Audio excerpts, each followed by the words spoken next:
Muito boa noite a todos. Pode subir um pouco, né? Eu gostaria de agradecer, primeiramente, a essa casa que nos acolhe, que nos convidou, e que a paz de Jesus esteja entre nós, que possamos ter o melhor aproveitamento possível desses ensinamentos que Jesus nos trouxe e Allan Kardec compilou, explicou segundo o Evangelho segundo o Espiritismo. Bem-aventurado os brandos e pacíficos. Antes de falar da virtude, eu acho que a gente tem que colocar um pouquinho os pés no chão e lembrar do que mais nos aflige. A cólera. O que é a cólera? O que é a ira? É um impulso agressivo, é um impulso de violência. A cólera, ela tem um caráter instintivo. A todo momento em que nos sentimos ameaçados.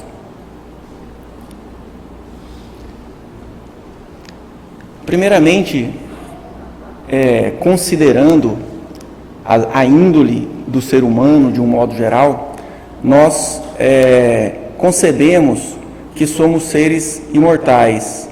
E como seres imortais, adquirimos no decorrer das nossas vidas, das nossas existências, experiências e personalidades diferentes. O espírito imortal traz essa herança que leva a pessoa a refletir na atualidade, na vida atual, as suas tendências, a sua índole, a tendência de ser mais tranquilo, mais agitado, mais agressivo ou mais passivo.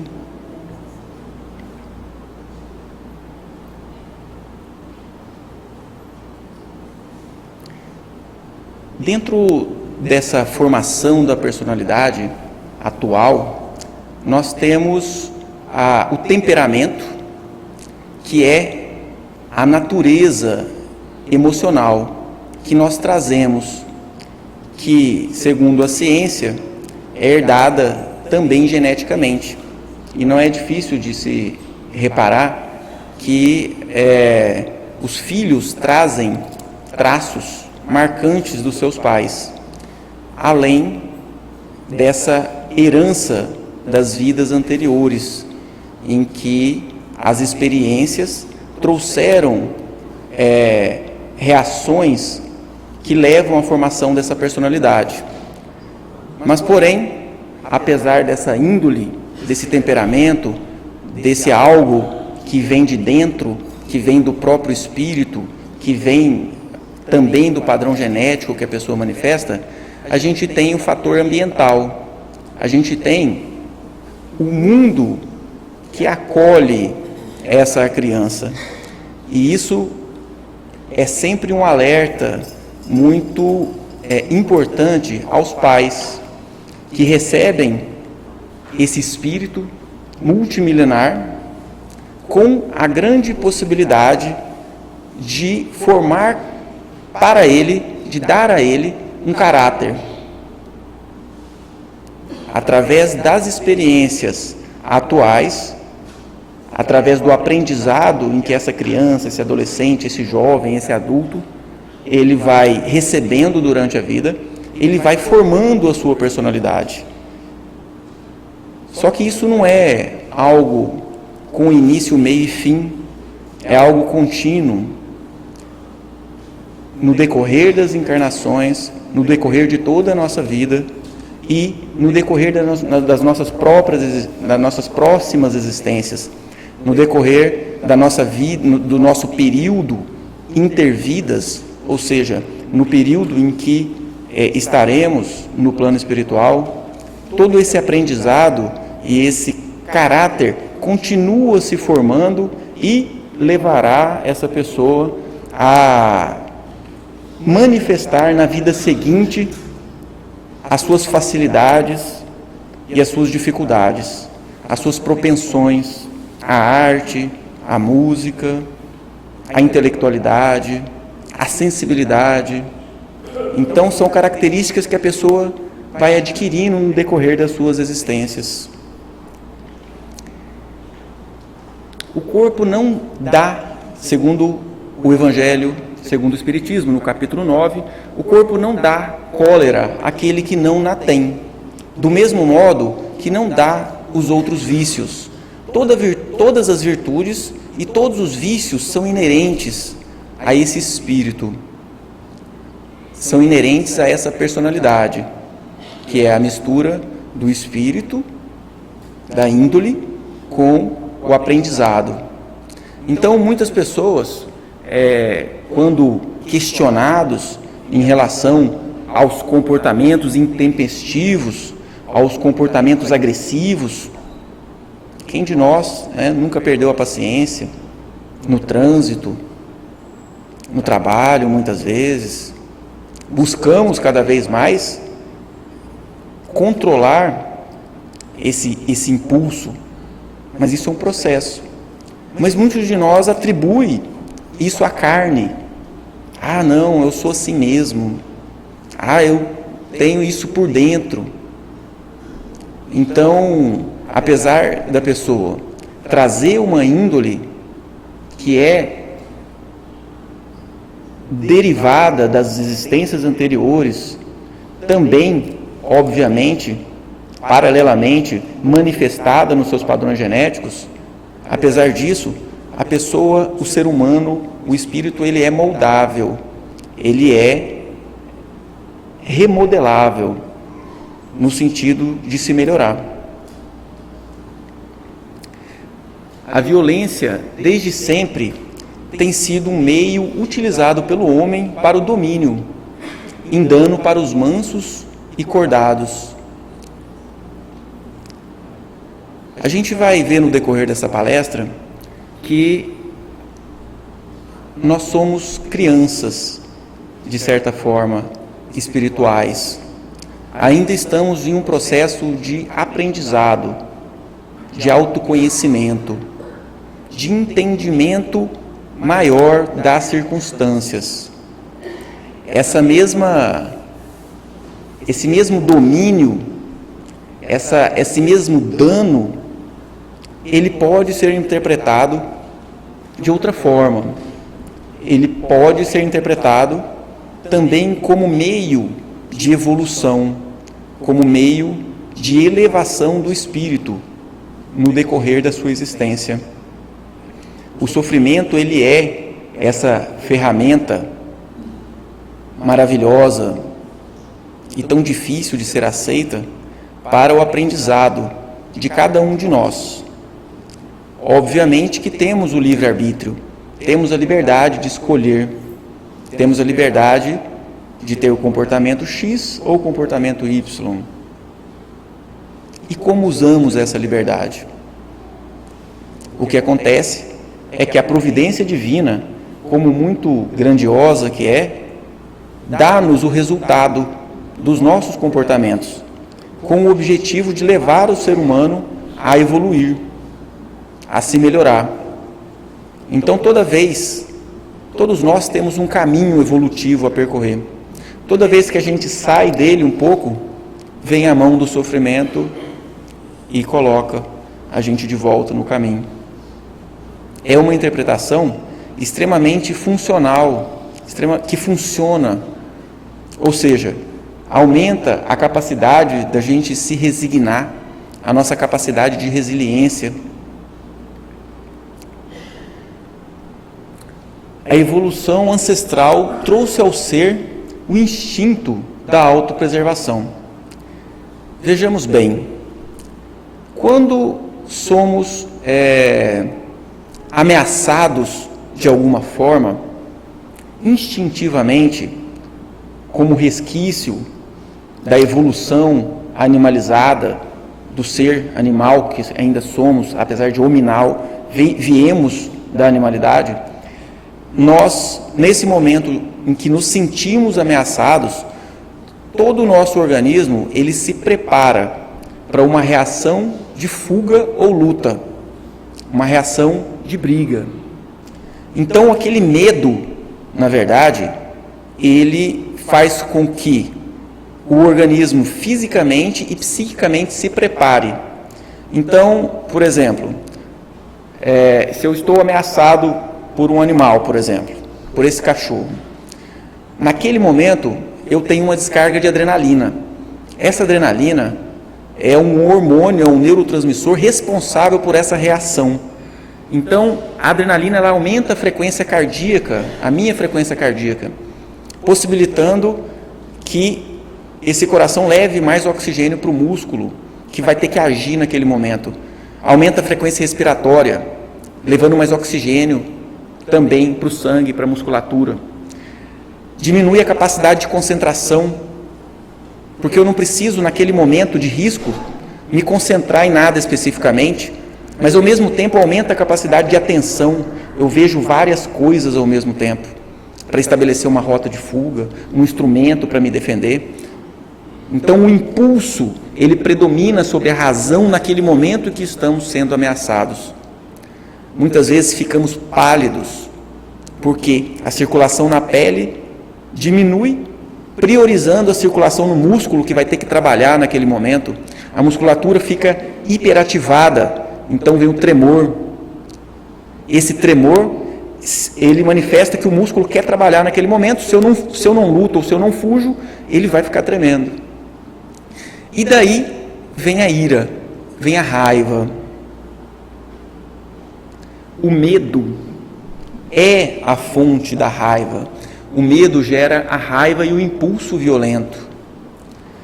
Eu coloquei a imagem dessa criança de propósito, porque é assim que a gente passa a se sentir quando irados, depois de racionalizar que, na verdade, a ira, a raiva, a violência, apesar de historicamente ser atribuída à coragem, ser atribuída ao poder, à superioridade, historicamente, a violência é uma manifestação do medo.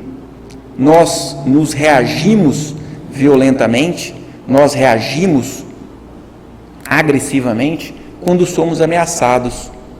Quando somos ameaçados no nosso local, quando somos ameaçados nos nossos princípios, quando somos ameaçados fisicamente.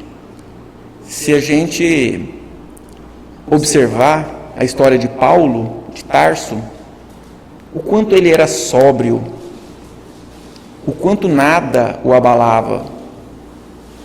Teoricamente, principalmente como espíritas, poderíamos enfrentar até a morte tranquilos, conscientes, sem medo e sem raiva e sem revolta. Mas como ainda estamos rumando nesse caminho, precisamos, à medida do possível, racionalizar a respeito disso, para que possamos ter modificações importantes. O orgulho. O que é o orgulho? É o amor próprio exagerado, adoecido, a vaidade, a autoestima, é autoimagem distorcida. Então, o orgulho e a vaidade faz com que sintamos medo, por exemplo, de alguém novo que chega na empresa. Eu tenho o meu cargo, eu ocupo um cargo lá. Alguém chega novo na empresa e automaticamente eu posso me sentir ameaçado se essa pessoa tomar o meu lugar. E aí eu já começo a desenvolver uma raiva dessa pessoa. Isso involuntariamente, muitas vezes, instintivamente, digamos assim, com um intuito de autopreservação. O que é o ciúmes? Que gera tanta raiva, que que gera ira, que gera crimes passionais, é justamente o medo. O medo de perder a posse daquela pessoa que a gente diz amar, mas que muitas vezes sentimos um amor adoecido pela posse, pelo egoísmo, né? Pela vaidade. Eu sou fulano de tal, né? Ah, não, fulano falou isso e isso de mim, né? A injúria, o quanto a injúria traz revolta, traz raiva, traz medo. Por quê? Porque nós estamos sendo ameaçados no status em que ocupamos.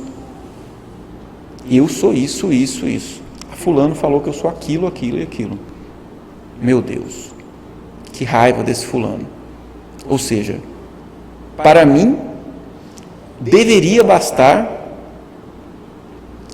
deveria ser autossuficiente a imagem que eu faço de mim. Não, eu realmente tenho segurança de que eu sou isso, isso, isso. Não o que estão falando por aí.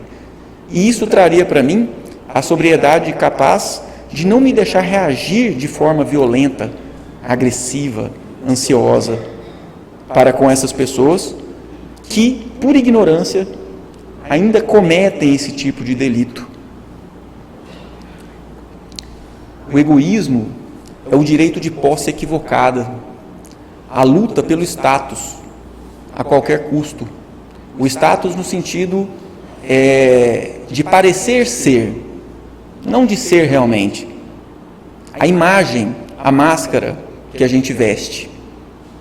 Se alguém ameaça essa máscara, ameaça aquilo que a gente manifesta ser, ou muitas vezes acha que é, a gente acaba se sentindo desprotegido, se sentindo ameaçado e reagimos com a ira, reagimos com a raiva. Segundo também o Evangelho segundo o Espiritismo, quantos há cuja fingida bonomia não passa de máscara para o exterior? Tem alguém aqui que se identifica com essa charge? Difícil aceitar. Mas uma notícia boa, que o primeiro passo já foi dado. Nós modificamos o nosso comportamento, as nossas concepções, muitas vezes do abstrato, que é do pensamento, das ideias, para um pouco mais concreto, que são as palavras, e depois para as atitudes. Mas muitas vezes nós modificamos o nosso caráter, a nossa índole, a nossa personalidade, as nossas tendências de modo inverso, modificando primeiro a atitude, o comportamento, a obra. Muitas vezes nos não agredimos mais, por exemplo, mas ainda falamos agressivamente, ainda agredimos com palavras. Mas, através do exercício, através do entendimento de que esse é o caminho, depois de um certo tempo eu já consigo não agredir com atitude e também já não agredir com palavras. Mas ainda estou pensando, estou com a minha arma mental escondidinha atrás de mim. Tempo chegará que poderemos controlar o pensamento. Antes de ter aquele impulso, aquele pensamento ofensivo, agressivo, ele já será cortado em sua raiz. Mas isso é um exercício de dias após dias, é um exercício de experiência após experiência, é um exercício de uma certa forma, sofrimento, sofrer. Porque antes de entender que eu não devo brigar com o meu irmão, eu acabo sofrendo as consequências das brigas que equivocadamente eu causei.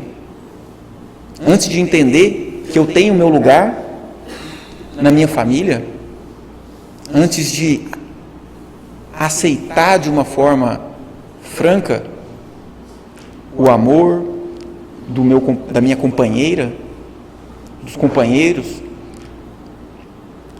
a gente acaba cometendo esses equívocos e levando à briga, ao medo, à ansiedade, à tristeza.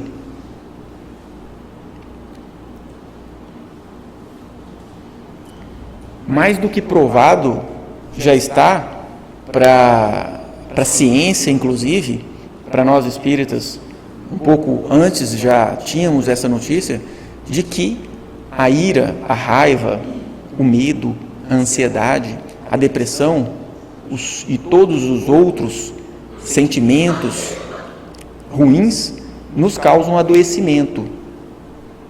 Porém, esse adoecimento ele é depurador, ele é restaurador. Aquele mal que está dentro de mim, através das minhas ideias de agressão, de desentendimento, de inveja muitas vezes, de querer que o outro não consiga aquele mérito, porque quando ele consegue um mérito, eu me sinto, porque eu sou paralelo a ele, eu me sinto diminuído. Quantas relações não acabam nesse sentido, né? O pai muitas vezes é o arrimo da família e por uma circunstância ele não consegue mais e de repente a mãe assume esse papel, vai trabalhar fora e esse pai, essa pessoa, esse ser humano se sente diminuído e aí ele começa a sentir medo e isso leva a discussões, a agressividade, a irritabilidade. E tudo isso vai causar adoecimento.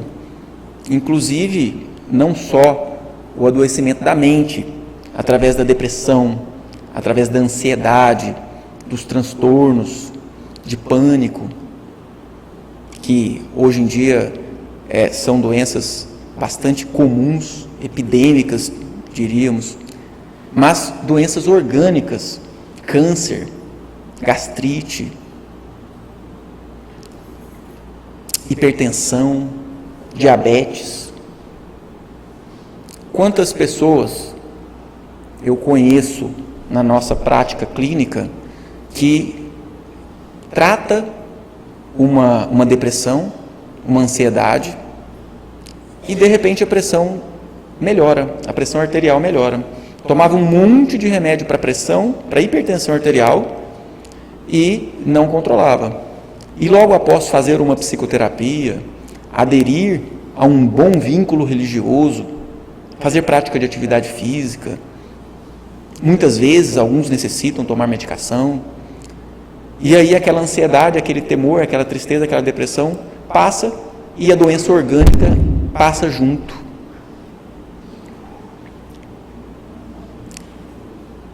Uma pergunta que a gente sempre tem que se fazer quando adoecemos, quando temos uma dor de cabeça que seja, é o que essa doença está querendo me mostrar.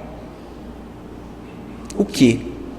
Meditar, fechar os olhos, ou se olhar no espelho e perguntar o que essa doença, o que essa dor no estômago está querendo me trazer. Eu preciso encontrar a resposta, porque enquanto não encontrar a resposta, a doença não vai embora. E muitas vezes ela está querendo trazer um pedido. Olha, seja mais brando, seja mais tranquilo. A sensação de segurança livra a pessoa da reação instintiva, da luta ou fuga, e traz um bom humor, e traz uma sensação de tranquilidade. Essa imagem dessa criança, ela nos inspira muito perante a nossa religiosidade, perante o nosso conhecimento espiritual, perante as nossas possibilidades perante Deus, perante toda a energia cósmica que gera, que rege todo esse universo. Então nós podemos estar em pleno ar, totalmente soltos, longe do chão. Se eu cair no chão vai doer, mas eu estou vendo mãos ali que me ampararão de qualquer forma. E esse fervor, essa fé, essa coragem traz sempre uma sensação de segurança, que diminui muito os nossos pensamentos irritadiços, ofensivos, agressivos. Poderíamos não termos inimigos. Muitas vezes, fulano nunca foi com a minha cara, eu não gosto dele, ele não gosta de mim. Mas, quando nos sentirmos realmente seguros, podemos ser indiferentes a esse passado de discussões, de desentendimentos, o que levará, sem dúvida alguma, a uma vida mais saudável, a um grau de satisfação e felicidade maior para com a vida. Logo, um grau maior de realização profissional, pessoal, sentimental, conjugal. Porque uma coisa está nitidamente atrelada à outra. A recomendação do Mestre: orai e vigiai. Mas, sob a influência da animalidade, na hora que leva aquela fechada no trânsito, é difícil, né? Lembrar de orar e vigiar naquele momento. Mas não é impossível. Não é impossível. Em vez de xingar, muitas vezes mentalmente, vai em paz. Deus te proteja, a mim também. Esse tipo de pensamento, ele vai cada vez mais trazer uma sensação de tranquilidade e segurança. E proteção, inclusive. Porque se eu me altero, se eu fico com raiva, pelo medo de ter batido o carro, essa descarga de adrenalina, ela diminui a minha capacidade de concentração, ela faz eu agir por instinto e impulso, e muitas vezes no volante eu tenho que estar concentrado, porque senão eu posso até realmente bater por conta disso. Ou seja, o medo da coisa dar errado faz com que ela dê errado, com mais facilidade, porque a gente perde o controle. E esse controle, ele é muitas vezes subjetivo, e ele necessita ser muitas vezes sentido, interpretado. Se dizer as coisas estão sob controle, não sob meu controle, mas pelo controle de Deus, isso traz alívio, porque a gente tem uma certa mania, e é o tipo de raciocínio dos mais ansiogênicos, que causam ansiedade, de que a gente tem que controlar tudo e todos. E aí a gente acaba sofrendo demais, porque isso não acontece. Nunca conseguiremos ter o controle total, principalmente das pessoas. E muitas das nossas atividades, elas não são totalmente controladas. Então a gente tem que fazer o que a gente consegue, o que a gente é capaz, ter a consciência tranquila de que fez e deixar acontecer. Ajude-se que o céu te ajudará.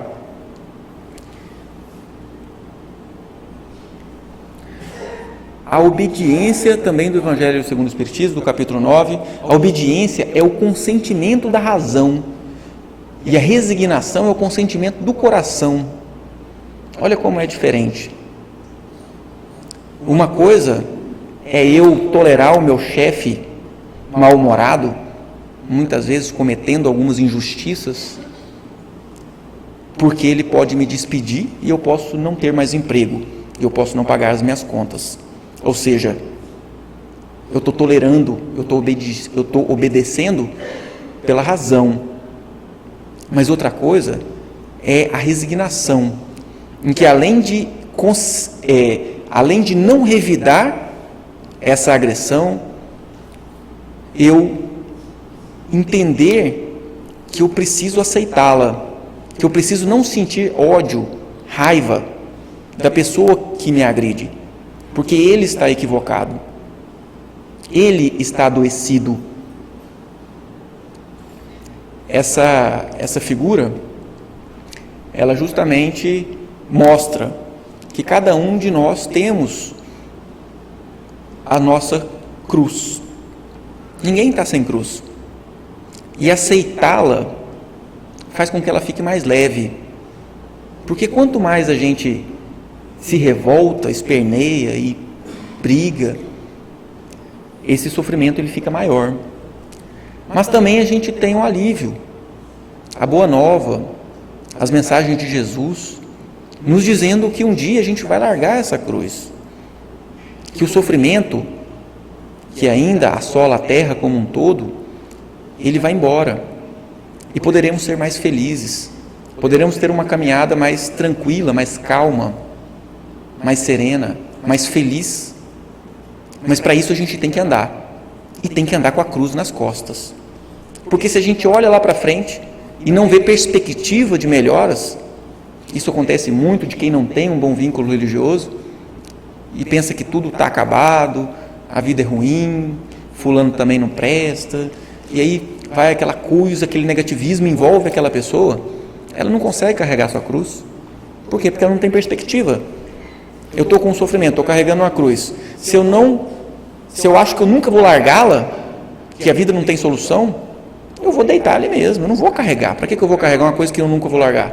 Agora, se eu sei que lá na frente eu vou deixar essa cruz, esse sofrimento, eu ando até mais rápido, eu sou até mais forte, a cruz fica mais leve. Grande parte dos transtornos mentais estão relacionados à impaciência e à intolerância. Essa charge, ela mostra o quanto hoje em dia as pessoas são intolerantes, são individualistas, a intolerância religiosa, a intolerância pela cor da pele, a intolerância, muitas vezes, a homofobia, é uma coisa que está muito em voga, né? Então, temos que nos perceber tolerantes ou intolerantes para conseguir modificar, porque às vezes é algo tão enraizado na nossa vida, na nossa concepção, que a gente não consegue perceber que a gente está errado. Quando a gente inicia um curso de terapeuta, uma pessoa que vai tratar a outra, a gente tem que fazer um exercício extremamente difícil, mas extremamente saudável, do não julgamento. Não julgar. Olha o quanto isso é difícil. Fiquei pensando, nossa, eu vou demorar para conseguir. Imagina eu atendendo um pedófilo. Como não julgar? Como não fazer um juízo de valor e não até sentir aquela coisa ruim? Por mais difícil que seja, é o caminho de eu conseguir ajudá-lo. E assim é para todos nós.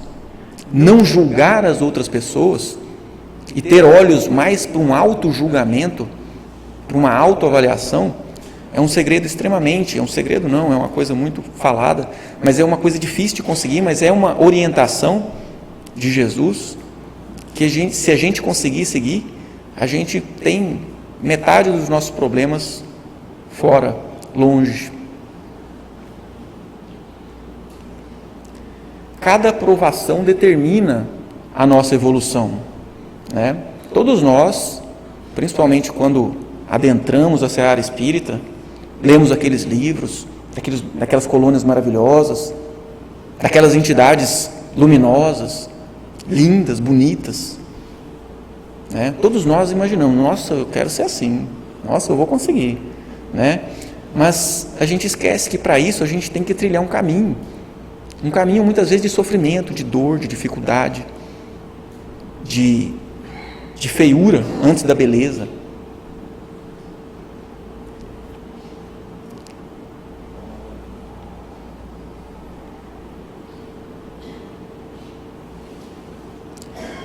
São os próprios espíritos que se melhoram, e melhorando se passa de uma ordem inferior para outra mais elevada. Sempre. É cada um de nós. Porque para pensar, se a gente está tentando modificar o outro, que de um modo geral a gente não consegue a força, por que não modificarmos a nós mesmos? E diante de um esforço próprio de cada um, a humanidade toda melhorar em bloco. A evolução individual é a base para a evolução de toda a humanidade.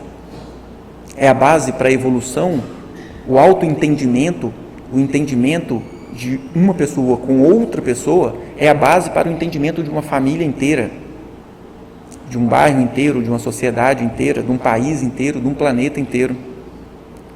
Então, quando a gente vê ao outro com esses olhos de quem teme, a gente acaba tendo esse sentimento ruim, essa aversão. Racionalizar segundo o conhecimento cristão e crer em suas próprias conclusões. Acredite, quando a gente medita, quando a gente se olha no espelho e se pergunta o que essa doença, por exemplo, quer me mostrar, ou seja, por que eu estou assim, por que isso aconteceu na minha vida, pode ter certeza, acredita na intuição que vier, porque algo fez ela aparecer. Aquela resposta intuitiva que a gente nega tanto, ela deve ser valorizada. Essa imagem mostra a luta entre a razão e o coração, representado pelo cérebro, né? A razão e o coração, a emoção. Mas nós temos que entender que a emoção ela pode estar ao lado da razão, mas somente se essa emoção for equilibrada, se essa emoção for elevada, somente se essa emoção for baseada nos raciocínios lógicos, baseada nas evidências, baseada na minha própria intuição, baseada no que eu acho disso ou daquilo, qual o juízo que eu faço. Herdar a terra significa adquirir uma consciência em saber se relacionar ao todo, ou de ter uma participação pessoal no todo. Qual é o meu papel dentro desse quebra-cabeça universal? Porque todos nós formamos esse universo de pensamentos, de atitudes, de comportamentos, de trabalhos, de emoções. Qual é a minha função nisso tudo? Eu tenho desempenhado uma função positiva? Ou eu estou trazendo mais serviço, digamos assim, mais prejuízo para essa economia universal? Como é a minha participação? Porém, a Terra está passando por profundas transformações no processo de seleção, que já está em curso. Uma nova era de paz e felicidade vai se instalar para os brandos e pacíficos que aqui vivem. Esse processo de deixar o instinto e a animalidade e chegar à angelitude, ele é um processo contínuo e que vai ter que passar por essa brandura, por essa paz de espírito.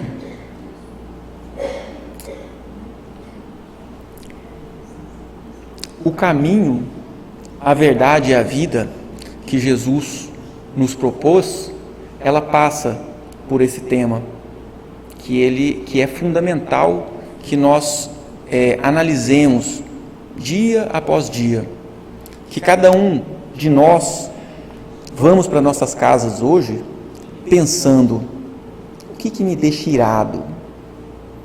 Aonde é que eu mais me sinto ameaçado? É em relação ao relacionamento? É em relação ao meu trabalho? É em relação à minha saúde orgânica? É em relação à minha religiosidade? É no trato do dia a dia com as pessoas? É com o meu vizinho? E daí a segunda pergunta: o que eu posso fazer para modificar? E a terceira pergunta: quais são os benefícios que eu terei com isso? Porque, na verdade, todos nós vemos no ensinamento evangélico uma lógica muito grande. Não precisamos nem ser bonzinhos, basta ser inteligentes para entender que se eu der um murro numa ponta de uma faca, eu vou machucar. E muitas atitudes nossas, ditas ou entendidas como benéficas, principalmente as agressivas, que muitas vezes a pessoa se sente vitorioso naquela situação, vai trazer sofrimento, destruição, miséria. Obrigado pela atenção, Obrigado pela paciência. Muita paz a todos. Obrigado.